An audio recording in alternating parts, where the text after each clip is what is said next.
Rebonjour, on continue notre tour de France des entreprises, des travaux publics et du génie civil, ici à Égletons pour la 26e édition du forum.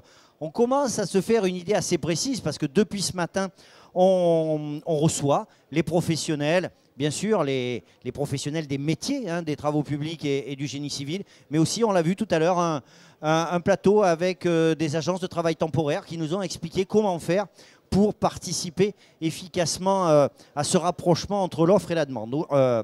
Maintenant, je vous propose un nouveau plateau avec des entreprises. Là aussi, ça tient la route, c'est le cas de dire. On va commencer avec le groupe Colas. On ne va pas dire l'entreprise Colas, le groupe Colas. Vous remarquerez sur ce plateau un peu particulier, c'est qu'il y a un effort bien spécifique sur les vêtements. Vous regarderez. Dans les travaux publics, maintenant, il y a une mode, c'est qu'il faut être bien habillé. Donc chacun a son petit blouson, c'est magnifique. Margot, oui. Comment ça va bien, Margot? C'est vous qui l'avez dessiné, ce blouson? Non, c'est pas moi, c'était une réflexion du groupe, mais ça fonctionne plutôt bien. Non, et c'est vrai, alors je le dis en rigolant, mais c'est vrai qu'on sent bien que l'identité est très importante et c'est normal à un moment donné d'avoir un visuel, d'avoir quelque chose qui rassemble. Surtout, vous êtes dans des métiers qui sont assez, je dirais, corporatistes, donc c'est plutôt pas mal. Margot, que faites-vous chez Colas, à part faire des défilés de mode avec des beaux blousons? Dites-moi. Alors, moi, je suis Margot Alcubière, je suis en charge des relations écoles et du recrutement au sein du groupe Colas. Donc, Colas est très décentralisé et je m'occupe de la politique relations écoles et du recrutement des jeunes talents. Ah oui, vous avez beaucoup travaillé à l'école, j'imagine. Et puis, alors, c'est pas votre métier qui fait qu'on dort facilement tous les soirs.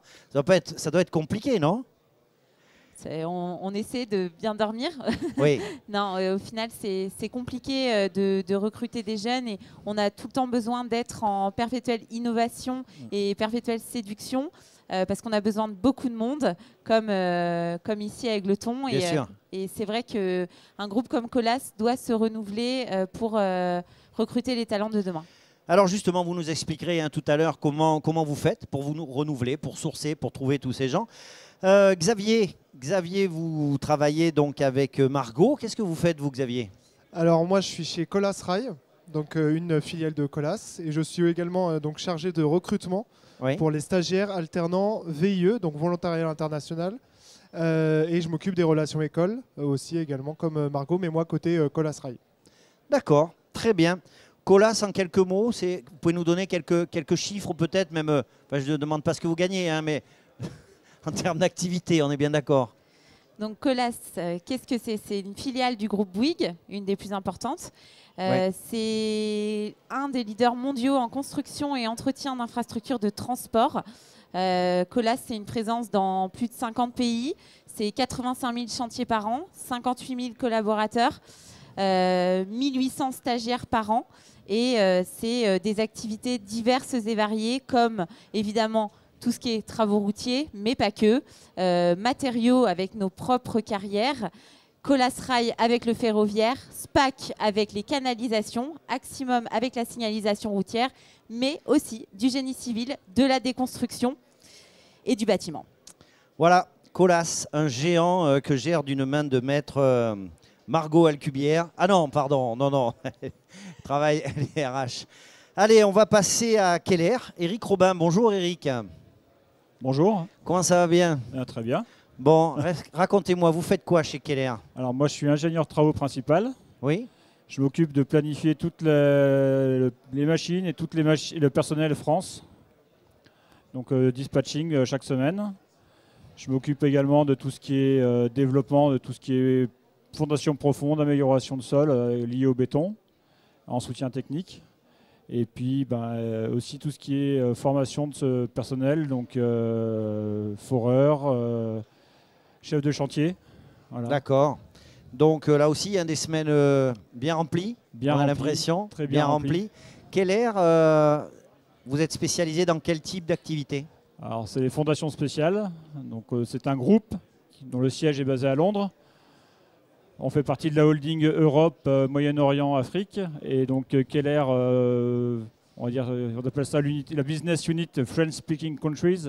Oula! Donc c'est à peu près 400 collaborateurs entre la France, l'Algérie, l'Afrique du Nord et l'Afrique occidentale. D'accord. Sur la France, c'est 220 personnes réparties donc, un peu partout sur différentes agences à travers la France. Et puis avec des activités d'amélioration de sol, de fondation profonde, de soutènement et d'injection. Merci beaucoup Eric. Allez, on va passer à Richard. Richard, voilà, il a repéré le micro, impeccable. Richard Sognac, SPI Batignolles. Oui.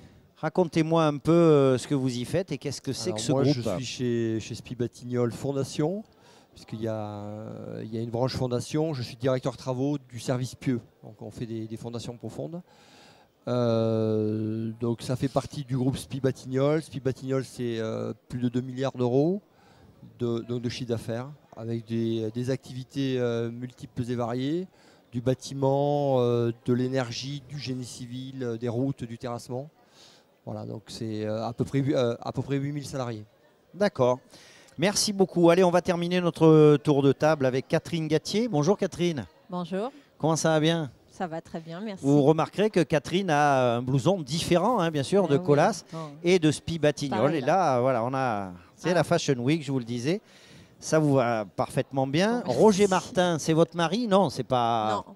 C'est une entreprise. Ma fille me demande souvent s'il est encore vivant, Roger Martin, mais non, c'est pas. Il est plus de ce monde, Roger. D'accord. Donc moi, je suis responsable formation et recrutement au sein du groupe Roger Martin.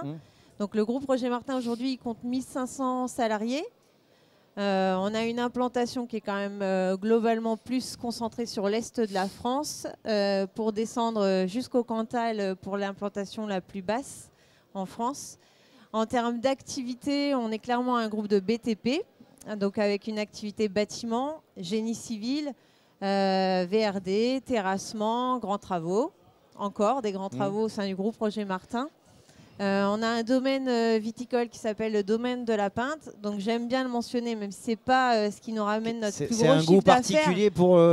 Pour moi, ça a le sens du côté familial de l'entreprise, puisque c'est Pierre Martin qui, dans les années 50, a fait l'acquisition de ce domaine. Donc pour moi, ça retrace bien l'aspect familial de l'entreprise.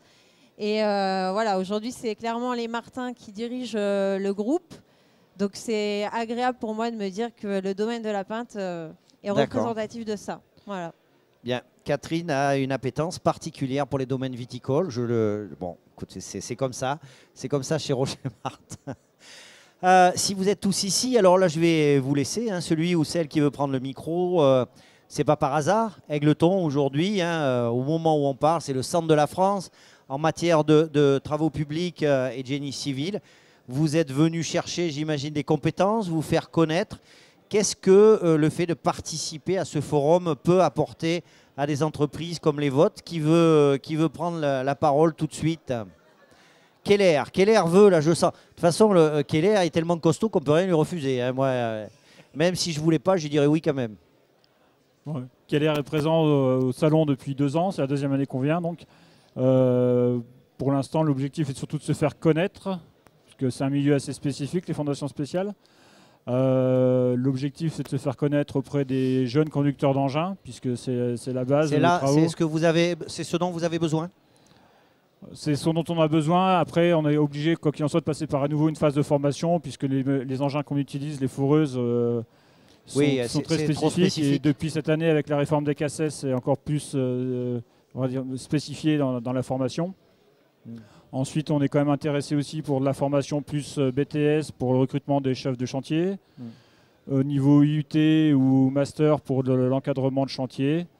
Donc voilà, on a diverses pistes, on vient à différents salons, notamment celui d'Égletons. Après, il y a des on recherche pour les gars de chantier aussi par de l'intérim. Il y a diverses voies, on est obligé de se diversifier sur la recherche. Margot, Xavier, Colas, c'est bon, tout le monde connaît. Hein, je veux dire, ça ne veut pas dire que les autres ne sont pas connus, mais celui-là, on connaît. Concrètement, c'est quoi la vie d'un service RH, en sachant que vous devez en avoir plusieurs, hein, j'imagine, chez Colas? Est-ce qu'on est déjà beaucoup sollicité par les candidats? Ça, c'est la première chose. Et la deuxième chose, c'est si jamais il arrivait qu'on n'était pas assez sollicité, qu'est-ce qu'on est obligé de mettre en place pour recruter les collaborateurs de demain? J'imagine que ça se positionne à la fois depuis une embauche toute simple jusqu'à l'accompagnement vers la prise de poste, vers éventuellement l'alternance, la formation en cours d'emploi, la mobilité. Enfin, vous manquez jamais de boulot, quoi. Ça, c'est sûr qu'on manque jamais de boulot. On est très sollicité, ça c'est sûr. Comme on a un grand groupe, évidemment, on a beaucoup de candidatures qui tombent, que ce soit des CAP, des BEP, des bacs pro, des chefs de chantier, des conducteurs de travaux. Après, comme je l'ai dit tout à l'heure, on doit être à l'écoute des jeunes et être dans la séduction parce que le marché des travaux publics, ça attire moins. Et c'est vrai que en termes de relations école et en termes, vous l'avez dit, d'intégration et de formation des collaborateurs, on doit être au top. Donc on organise beaucoup d'événements pour nos stagiaires, pour nos alternants, pour nos jeunes embauchés, comme les parcours d'intégration. Et on propose des graduate programmes, des stages, que ce soit des stages de découverte pour découvrir le chantier, des stages de césure, des stages de fin d'études. À tous les niveaux des études, on propose des stages. Et c'est vrai que le chantier, ça passe par la découverte, mais ça passe aussi par l'encadrement et on essaie de faire le maximum là-dessus. Catherine, on reviendra. Catherine, voilà, vous pouvez prendre le micro. Qu'est-ce qui est difficile aujourd'hui quand on reçoit les candidats ou quand on fait de l'information, parce que tous ne sont pas des candidats, et qu'est-ce qui parfois peut faire la différence? Alors sur les différents plateaux, les différentes interviews, on a parlé des valeurs, on a parlé éventuellement des possibilités en termes de mobilité interne ou quoi. Qu'est-ce qui vous semble faire la différence? Alors aujourd'hui, la difficulté à recruter dans notre secteur d'activité, c'est qu'on a tous besoin. Voilà. Je crois que tous on est là ici, tous on a des postes qui sont ouverts et qui ne sont pas pourvus. Donc voilà, on recherche les mêmes, quand même sensiblement les mêmes profils. Donc c'est vrai que ce qui va faire la différence, c'est l'implantation géographique. Quand même, le critère d'appel, il est quand même là. Ça veut dire quoi? Ça veut dire que c'est plus simple quand le candidat sait qu'il n'a pas à aller très loin? C'est ça. Moi, je crois que c'est quand même une réalité. Après, ce qui peut faire aussi la différence, c'est quel parcours l'entreprise peut lui offrir au sein du groupe. Voilà, donc ça, il faut savoir le mettre en avant. C'était moins le cas les années passées. Et ça devient quelque chose qui est quand même central. La possibilité de se projeter dans une carrière. Et d'évoluer, oui. Parce qu'à l'échelle d'une agence, il est évident qu'il n'aura pas forcément l'évolution aussi rapide que si on lui propose de bouger sur une autre agence et d'accéder au poste suivant. Ça, c'est important. Malgré tout, les valeurs de l'entreprise sont quand même importante. Le problème avec les valeurs de l'entreprise, c'est qu'on sait très bien les expliquer, mais qu'en réalité, tant qu'on n'a pas baigné dans l'entreprise, c'est difficile, il faut les ressentir. Bien sûr. Donc ça, c'est quand même, nous, on essaye de le mettre en avant, mais je pense qu'en réalité, c'est difficilement palpable pour un candidat. Richard, on est d'accord, hein, vous êtes tous dans des entreprises différentes. La problématique, ou le questionnement, on va dire, le questionnement reste à peu près les mêmes. Vous, sur quoi vous vous appuyez à un moment donné pour arriver à attirer les personnes C'est pas forcément simple. Donc on essaie. Donc déjà il y a toutes les antennes locales qui nous permettent d'attirer sur des postes régionaux déjà. Donc ça c'est bien puisqu'on a une implantation nationale. Et ensuite, on est sur... Je vais juste vous interrompre. Je vais vous demander de prendre l'autre micro parce que visiblement, on a un petit souci technique. Voilà. Merci. Et donc après, on est en mesure de proposer à nos jeunes là, que l'on rencontre aujourd'hui des opérations un peu plus conséquentes donc à l'export et sur des chantiers sur la région parisienne. Donc ça, je pense que ça peut faire un petit peu la différence. Xavier, vous pouvez essayer l'autre micro s'il marche, il marche, et puis s'il ne marche pas, voilà, essayez de le tenir assez haut. Voilà. Oui. Xavier, vous êtes un garçon, enfin oui. Comme ça, de visu, après moi je vérifie rien. Non, mais Xavier, ne le prenez pas mal. Hein. En fait, vous faites plus garçon que Margot. Alors, oui, bon. J'espère pour elle. Xavier, dites-moi, est-ce qu'une des opportunités dans les métiers des travaux publics et du génie civil, ça ne peut pas venir aussi de la capacité à attirer du public féminin. Est-ce qu'il y en a d'ailleurs beaucoup qui postulent ou pas chez vous? Alors c'est un vrai enjeu pour nous. L'objectif c'est vraiment d'attirer plus de femmes dans nos métiers. Il y en a de plus en plus. On remarque dans certaines écoles d'ingénieurs, etc., qu'il y a beaucoup plus de femmes qui sont attirées par les travaux publics. Parce que c'est des travaux d'enjeu. On est sur les écoles d'ingénieurs là. Oui, oui. Et là aujourd'hui, malheureusement, on en a vu assez peu pour l'instant. Ah oui. Mais voilà, notre objectif, c'est vraiment d'en attirer et, à tout niveau. Et donc oui, comme on a dit tout à l'heure, de nombreuses opportunités. Donc le marché est ouvert. Ah, un petit mot. Alors juste avant, je voudrais poser une question à Eric après. Allez-y. Parce qu'en fait, c'était en lien avec ce que Xavier disait. Oui. Je pense qu'en plus, les femmes, elles peuvent carrément être décomplexées dans nos métiers quand même très masculins, qu'elles apportent vraiment quelque chose dans l'encadrement, une certaine douceur. Dans l'encadrement, vous avez entendu, hein? Ouais, elles sont là pour vous diriger, les gars. Ouais, voilà. Il va falloir vous y faire. Voilà. C'était le cas à la maison, ce sera le cas aussi au travail. Pour ceux qui ont été mariés, ça vous rappelle des choses, hein? Non mais c'est vrai, elles pour avaient rire. une douceur dans les...